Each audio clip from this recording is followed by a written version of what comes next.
Welcome back to Nick Lenz's Comic Corner, Classic / Non-Classic. This is episode number 1265 and Doubleshot number 1159. I have two Marvel trades. One, of course, is really big. First up, we have Giant Size X-Men. Yeah, this is a trade paper. This is a hardcover of this. Excuse me. That's what basically the title of this trade is called. It's like Giant Size X-Men 40th Anniversary. That's the name of this trade. This collects Giant Size X-Men number 1, 3 to 4. Classic X-Men number 1. X-Men Origins Colossus, X-Men Origins Wolverine, X-Men Genesis, the miniseries. What If? I think this is volume 2, issues 9 and 23, and material from X-Men Gold number 1. Yes. Now this came out roughly just a few years ago. I believe it was like 2016 this came out, right? No, this came out in 2015. Yes. In order to celebrate the 40th anniversary of Giant Size X-Men. Basically, this is the cover for it. This back cover. Yep. Now, simply put, this book starts out with this classic issue, and then it goes to exactly what happened next, because there was a time between, there was a certain period of time that passed between Giant Size X number 1 and X-Men 94. Because it felt as though, I'd say about a month passed by, a month, maybe 2 at most, and basically this book's kind of explained what the heck happened.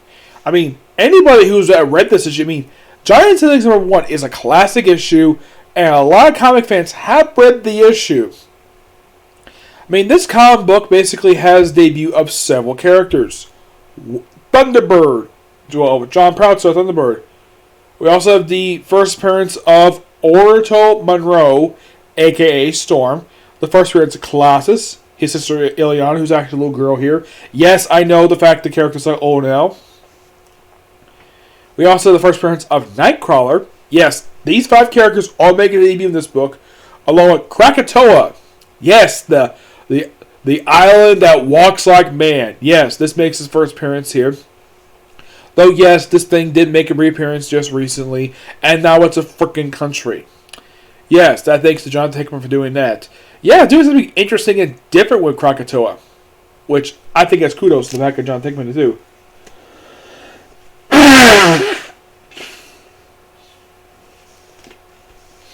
Yep, so, aside from these debuts, new characters, we also have Banshee joining the team along with Sunfire, who does quit just prior to the start of the new era. He's only part of this group just for this one initial issue before the official mission, basically, of this roster. That's not the rescue mission, per se. Wolverine was a character Lee Wein created just prior to this. And publication-wise, this is Wolverine's first appearance since Incredible Hulk 182, which was his last appearance publication-wise. As for what he was up to between Incredible Hulk 182 and this book, well, that's actually explained in the Wolverine Origins one-shot, what the heck he was up to. Yeah, the Weapon X program. I'll get to that.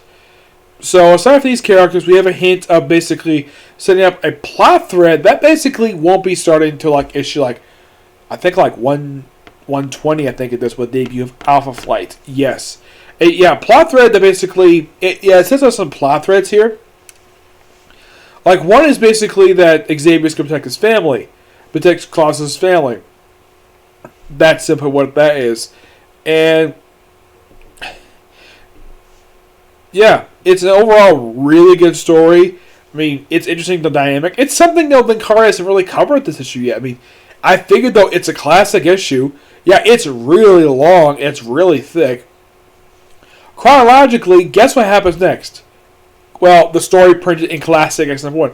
Classic X-Men, in case you don't know what this series is, this was essentially put a reprint series that also had a backup feature, excuse me, with new original content. And the Classic X-Men story is simply put the previous roster X-Men reacting to these new members joining the X-Men, right after basically what happened there. Yep. So them reacting to it. It's a good issue, and the issue itself it's written by Chris Claremont, who was the writer of the X-Men at that point. But the artwork is not done by David Cocker, who did Giants X-Men 1. This is actually by John Bolton, yes. And then came, like, I think next after that particular one, I think it was like X-Men Origins, like Wolverine. Well, next was Giants X-Men 3 through 4. Now 3, that was done by Joss Whedon with Neil Adams on the artwork. You might be thinking, Neil Adams on an X book? Yes, seriously. So, and plus you gotta love the fact that the initial cover is a homage to Giants X number 1. And this is like right after that chronologically. And it's typical Neil Adams artwork. Basically, this is how he draws the characters. It's, people poke fun of his artwork. It's not terrible artwork, though. I think the coloring on Sunfire is odd. Like, there's a little more white in his outfit than normally is. Of course, Neil Adams is known for using a lot of teeth. Yeah, lots and lots of teeth. It sets up basically something that, why does Storm stay with the X-Men? Basically, this issue kind of starts that off. Now, next came the 2 X-Men Origins one-shots. First one we have is Colossus.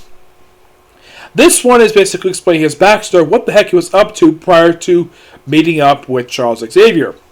That's simply what it is. It's a very interesting tale of basically how he originally used his powers a few times prior to being publicly discovered by Charles Xavier. Also, Charles Xavier has been watching him the whole time, and until he saved his sister from a moving tractor, that's when he got publicly exposed. That's simply what that issue is. Wolverine, X-Men Wolverine. You're probably thinking, wait, is this an adaptation of the awful movie that came out in 2009? No. It has nothing to do with that at all. It just has a similar name. It's just that when people think of X-Men Origins Wolverine, people think of the 2009 film, despite the fact this comic came out before that film. I think it was before the film, right? I believe it was. Mm-hmm. Yep. Yeah. So with this one, it's mostly like retelling Wolverine's like backstory, like what he was up to over the years, like talking about the time of Weapon X program, which is actually heavily detailed in the Weapon X storyline in Marvel Comics Presents. It also details exactly what happened just after his meeting with Charles Xavier. Apparently, it's a slightly altered scene where they include 2 other officers in the scene, because before we had the military officer. Also, Wolverine doesn't slice up his outfit like he does in the actual comic book. Here, he threatens him, and then he tries to leave because, well, he says he's resigns. Initially, he turns down, but then again, he says he's resign. And then they have Wolverine kill a bunch of soldiers, and then have basically hook up with the X-Men. Yeah, I thought it was kind of weird that they did that. Now, if you're curious, so who wrote these one-shots? Chris Yost. Yep, he wrote these books. Not a bad choice because he has some history with the X-Men, so kudos for him doing that. Of course, next came Giants X number 4, which I believe that was next. Like, right after that particular... Like, after the Wolverine one. Because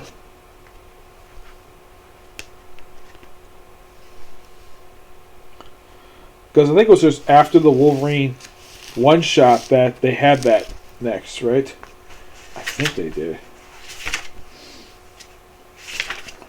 No, next came X-Men Gold, which, simply put, the stories in here are exactly what Banshee and Sunfire were up to prior to joining up with the X-Men. That's the first story. The second one, of course, is still about them. Then we come to the story that I have always wanted to cover. Like, finding the trade paperback for this thing was nearly impossible. My local library apparently lost it. But thanks to this trade paperback, I now get a chance to review it. This miniseries that started off Ed Brubaker's one, X-Men Deadly Genesis. A 6-issue miniseries released in 2005, which is the debut of several characters. 4 new characters. And believe it or not, 3 of them are currently active in the current X-Men book, believe it or not. We have the first appearance of Gabriel Summers, Cyclops' evil brother, Darwin, Petra. That's really her name, Petra. And this is one appears in the book too. Yeah, and these 4 people are technically the first team mutants that Charles Xavier sent to look for the missing mutants before they end up missing. And also in this miniseries, Vulcan caused the death of Banshee. Yes, he caused that the Banshee. And the guy would actually stay dead, despite being briefly brought back in the Roche. That was basically brought back as a zombie, but I'd say a full resurrection of the character, I'd say that didn't happen until 2013. So it is shocking that Marvel kept Banshee dead for 8 years. 8 years. And believe it or not, like, you're probably thinking, wait, did you mention something that Marvel undid, something Brubaker did? Yes. This is one of a few things that Marvel have undone that he did.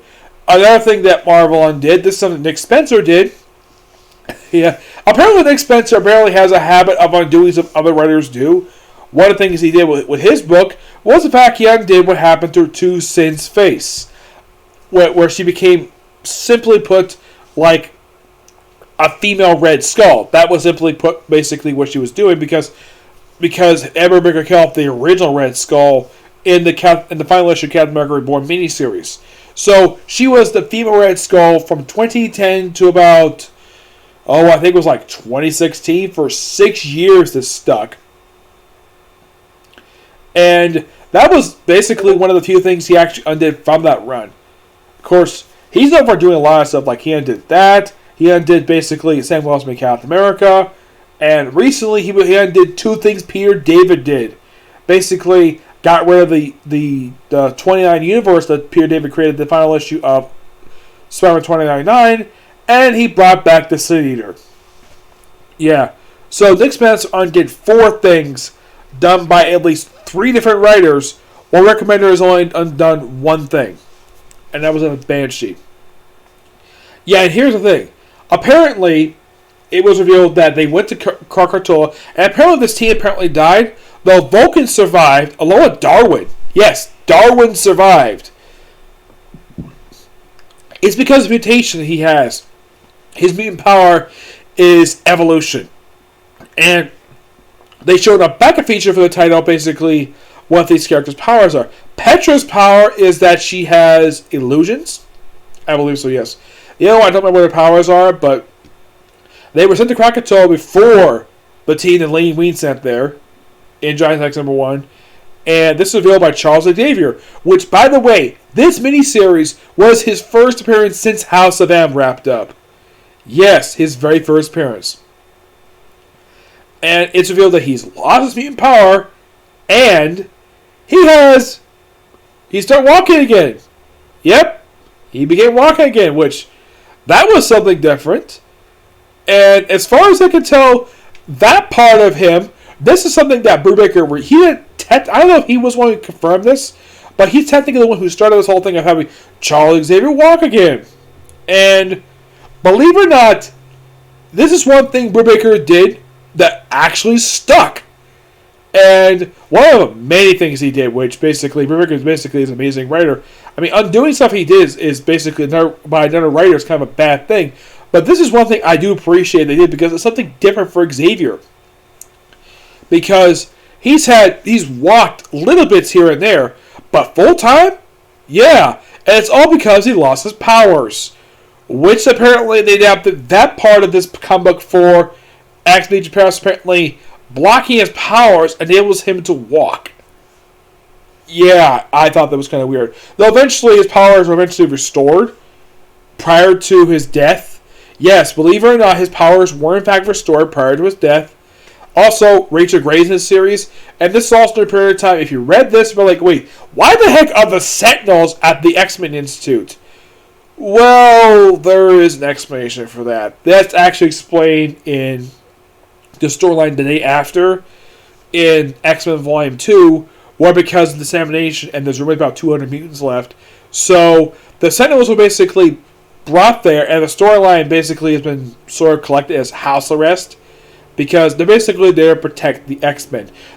These Sentinels are under the authority of one, the Office of National Emergency, which this version of the group this agency is led by Valerie Cooper, a character from the X Factor series But during the time, this was the original 140 that she run, done by Peter David. Yeah, she's a creation of Peter David, and she's the one running the agency, though the most recent version was headed by a bigot. Yeah. So, also, Rachel Gray is here. If you're curious, so why is she here? Well, she's still around. As a matter of fact, she's on this very day. Despite the fact her mother's alive. Because that was a recurring thing. Like, anytime her mother basically came back, she would disappear. And then she would be revived. Like, she came back in 2004. And she's been stuck at present day ever since then. Yeah, it's kind of a weird thing. Like, she disappears, apparently dies. But then, like, they keep bringing back and forth with Rachel Summers. It's kind of weird. Okay? So, she reveals thanks to a telepathy link that she had with Charles Xavier, and of course Vulcan. There was something real about him in this miniseries that even he didn't know, that he was not born on Earth. Yes, he is in fact human, though a human mutant, mind you, but he was not born on Earth. That was something that he did not know. So basically, Havoc found out about this, basically about Vulcan being his brother, and he wanted to kill him because he thought only Cyclops was his brother. Nope, he's got two brothers. Like, wait, how can you be my brother? You're younger than me. Stuff happens. Yeah, they explained his backstory of how he was born, where it's kind of disgusting the way they explained it. Where apparently he was so ripped from his mother's. He was basically born. The way that it's how best to describe it is that it's an alien version of a C-section. And he was done under basically when Cornstar and his wife were under the imprisonment of the Shi'ar. Well, this is when the evil emperor was basically in charge, not Leandra. This is before she took charge of the organization, so it took part of the empire.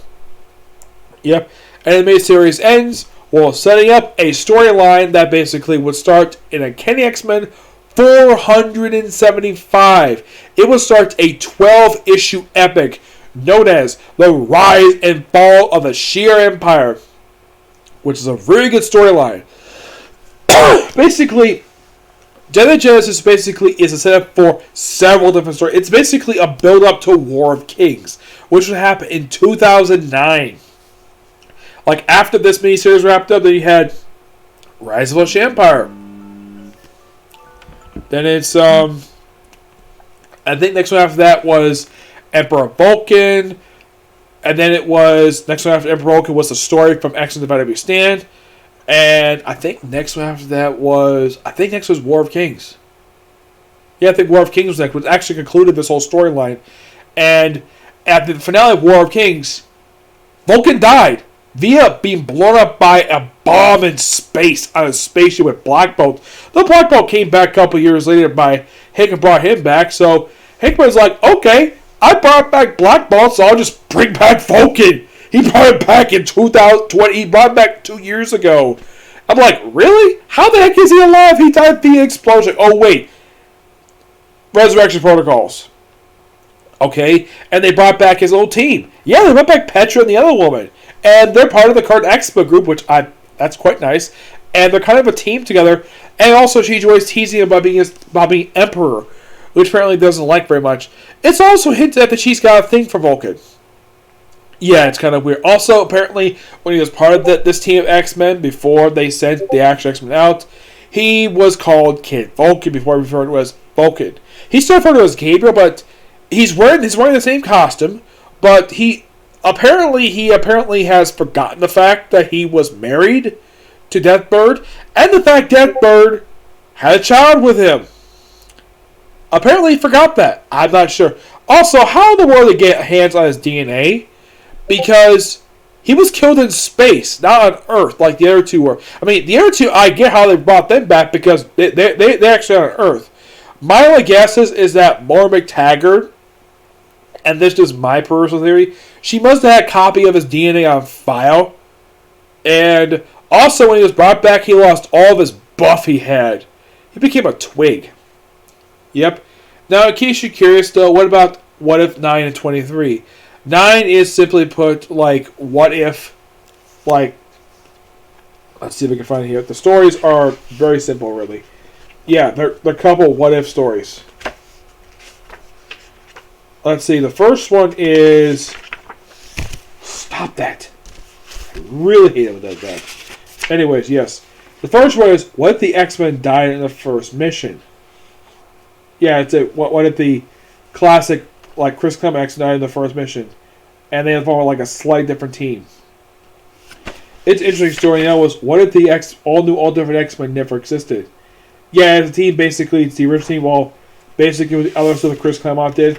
Now, these two stories are written by Kurt Busiek, which is really awesome because Kurt Busiek is an awesome writer. Yep. Now, everything here is fantastic. I'm going to give this book roughly a 9.5 out of 10. It's a damn good book, and I do recommend it. As for something I didn't get a chance to review, well, do anyways, when I did my initial review for when I did the other stuff for Brubaker, because technically he only did 2 story arcs for Kenny X-Men. He did Rise of the Empire and the stuff that led to Messiah Complex. Oh yeah, he did that. I think the last book he did was he finally left with the Kenny X-Men 500. Yeah, he did the book for about 26 issues, and he left. Okay, whenever this thing finally... Come on, wake up, please. Oh, thank you. Thank you. Now, Brubaker himself, fantastic writer. His X-books basically are not something people tend to talk about when it comes to time at Marvel. When people talk about time at Marvel, what do people talk about? What's the number one thing people talk about? His Captain America run. Do people talk about his X-Men? No, I've never heard anybody talk about his run. Despite the fact his run was really good. I thoroughly enjoyed it. Yep. So yeah. Now moving on to a different book. This came out earlier than this one. These are issues that came out in, well, about 2012, 2013. This is Miles Morales with Great Power. This is the second volume of this digest series. This collects issues of Ultimate Comics Spider-Man Volume 2, issues 11-22 and 16.1. Now, this has about 4 different story arcs in here. The first one is a 2-part that kind of includes the second story arc of this particular run, where it has basically Miles fight his uncle where he dies. Though people accuse me of murderer, but according to Optimus, no, his death was by complete accident. And by the way, this death would stay in effect for how long was it? 3 years. Actually, no. This death remained in effect for, I kid you not, 5 years. Until Bendis brought him back for the Triple H numbering for Spider-Man in the Marvel Legacy stuff, where he led his own Secret Six. And then right after that, we had 3 major story arcs. First, we had United We Fall.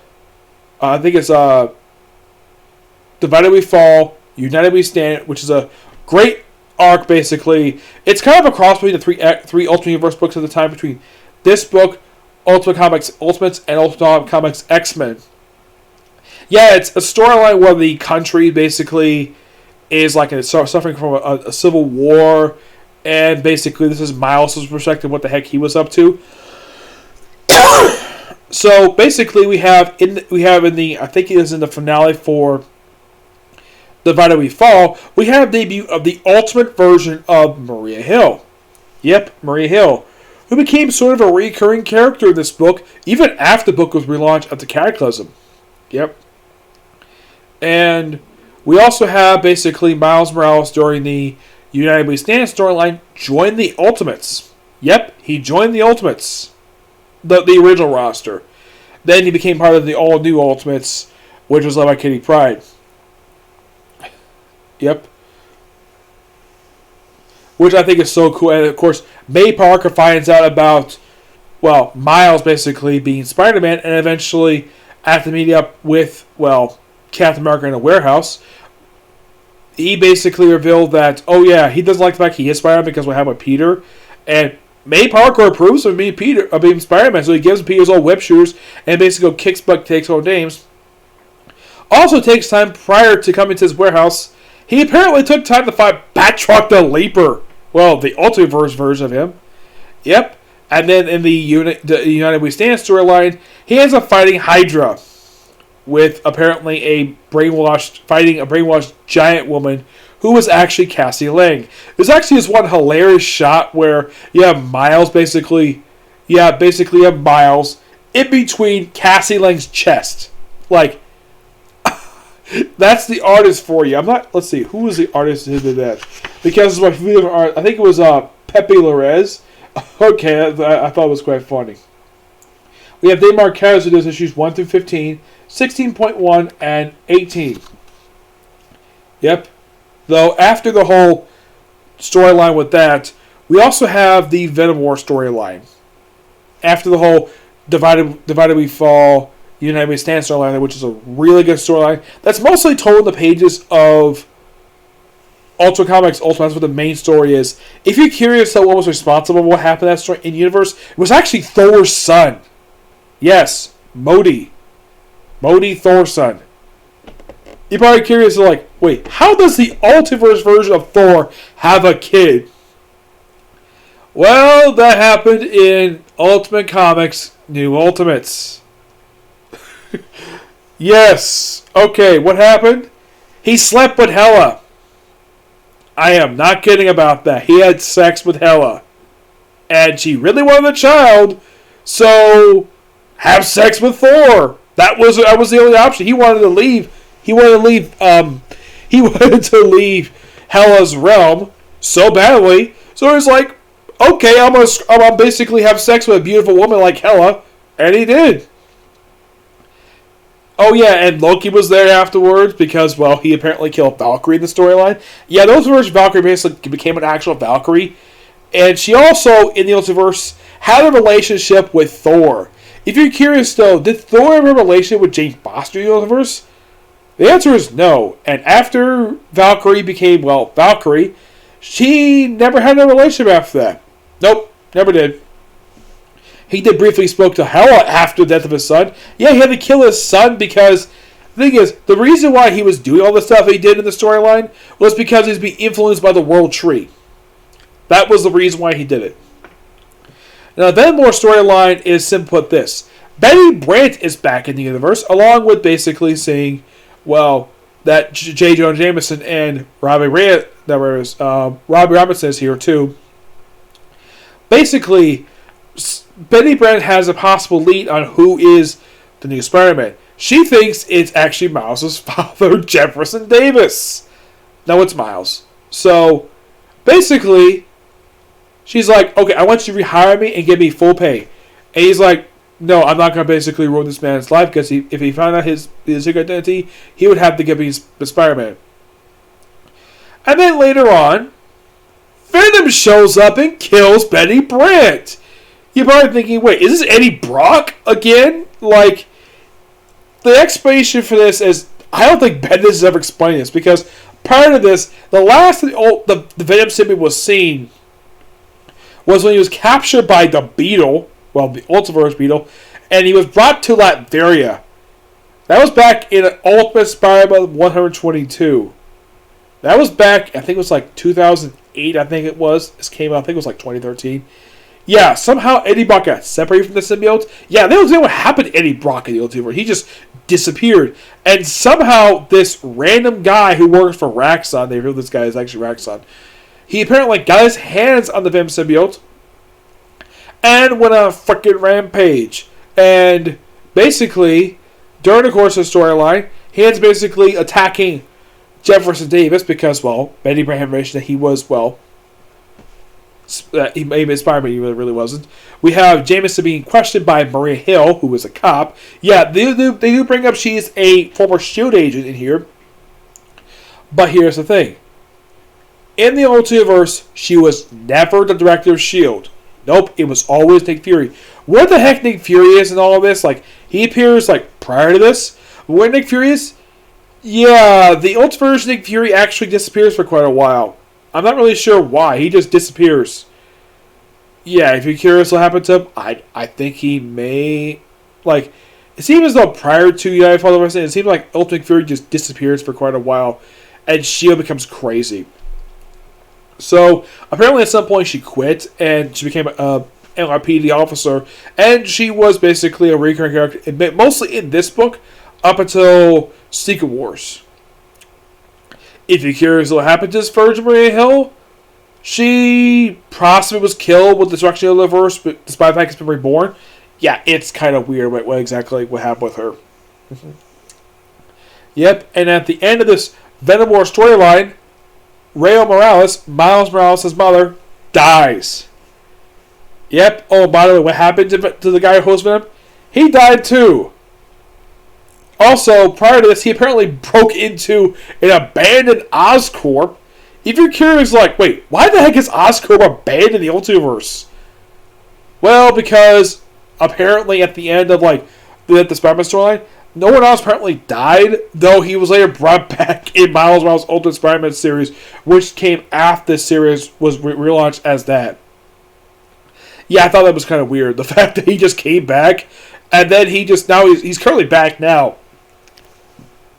Excuse me, it's kind of weird. It's something that the Kurt Rayner Miles is doing right now. Mm-hmm. Yep, but because of his mother, Miles just says, no more. He sheds his costume at the end of issue 22. The book itself basically would last for another 6 issues before being ended and continue as Cataclysm Ultimate Spider-Man, and then basically the 12 issues of Miles Morales Spider-Man. I really wish we would stop doing that. Does every 10 minutes. And then it was relaunched simply as Spider-Man, which I think a lot of people found it confusing. Like, why couldn't they simply just call it Miles Morales Spider-Man? Why simply Spider-Man? It makes no freaking sense to call it simply Spider-Man. And that lasted for a pretty good period of time. And then the book ended. And then it took like a full year later to launch a new title, which is still published. And Bendis is no longer the writer of it. Yeah, he wrote this comic book for a long time. First one was Peter in the book. Now it's Miles. But in case of stuff in here, it's really good. Thoroughly enjoyable. Look at this book, roughly a 9.5 out of 10. Yes. Also, who basically Miles fights in the first 2 issues? He fights the ultimate version of the Scorpion. You're probably thinking, what? The Scorpion? Yeah, he fights the Scorpion. He also fights the Ringer here as well. Yes, the Ringer. Which, in the Ultiverse, he appears a lot more in the regular universe. Yep. But this is so fun to read this. Oh yeah, also, I almost forgot to mention this. That in the first issue of the United We Stand storyline, Miles fights the Rhino. Yes, he fights Rhino, which I thought that was so cool. Yep. Which comes to the question. Like, has Miles fought the Rhino of the 616 universe? The answer is no. I don't think he ever has. I mean, he's been in the regular 616 universe for about 5 years now, and I don't think he's ever fought the Rhino. When it comes to actual villains, he's actually fought for some of his Rogues Gallery. Well, not counting Black Cat, I think the only person he ever fought is Hammerhead. And I think that's it. I mean, it'd be cool if he fought other villains, but who knows? Okay, so that's it for this particular review. Would I have another review to say? Maybe. It depends if I get another comic coordinator. Okay? As for superheroes, I'm not sure if that'll be done soon or not, of the manga. I'm still going a little while with it, okay? To the next video. Bye.